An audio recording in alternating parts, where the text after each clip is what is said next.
OK, le pré-workout, faut que tu t'entraînes ou t'entraînes pas avant d'aller t'entraîner? Ben, je te dirais déjà en partant, ça dépend vraiment ce que tu entends par pré-workout. OK? Si tu penses que le pré-workout, c'est vraiment le pré-workout qu'on achète dans les magasins, puis tu te mets une scoop, là, puis tu brasses ça dans un shaker, puis tu bois ça, je te dirais celui-là, celui qu'on parle, puis je n'aimerais pas les marques, là, mais on va avoir justement de la créatine dedans, on va avoir de la caféine, on va avoir des vasodilatateurs là-dedans, on va avoir de la bétalanine, on va avoir à peu près tout. OK? Le problème, c'est pas que tu retrouves tous ces compounds-là, tous ces éléments-là. Mon problème, c'est que chacun de ces éléments-là joue sur quelque chose de complètement différent un de l'autre. Okay? C'est-à-dire la créatine, on en a parlé dans une vidéo ultérieure, mais travaille dans les 10 premières secondes à peu près de travail et ta bétalanine, souvent, ça va être autour de 45 en montant. Okay? 45 secondes de temps de tension en montant. L'affaire, c'est que si ton workout est moindrement équilibré, tu ne travailleras jamais ces deux zones-là en même temps. Tu devrais travailler vraiment plus. Si tu travailles en force, tu vas travailler plus dans le taux de 10, 12, 15, 20 secondes de temps de tension. Si je travaille plus dans un travail d'endurance ou de lactique, je vais être plus à 40 secondes, 45 secondes de tension. Fait que quand tu prends un pré-workout comme ça, tu as un peu de tout.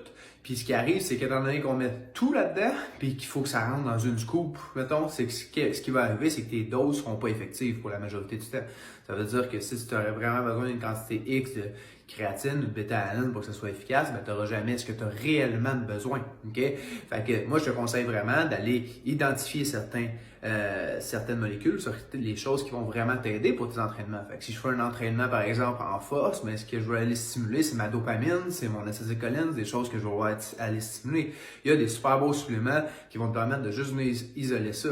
La majorité des gens, ce que vous cherchez, c'est vraiment plus l'éveil, l'activation. À la place de te prendre une affaire avec 36 000 compounds dedans, prends-toi donc juste un café. Le café, ce qu'il va faire, c'est qu'il va t'activer, tu as de la caféine dedans, mais c'est pas de la caféine isolée. Fait que, étant donné que tu as tout ce que tu as le grain de café, tu as tous les antioxydants aussi du café. Fait que ça élimine tous les effets secondaires comme les palpitations, etc. que tu pourrais retrouver dans une caféine isolée. Fait que sincèrement, avant de prendre un pré-workout tout brassé, essaie de t'intéresser à qu'est-ce que tu veux réellement de ton pré-workout. Puis une fois que tu as ça, isole ce que tu as besoin, puis prends réellement ce que tu as besoin.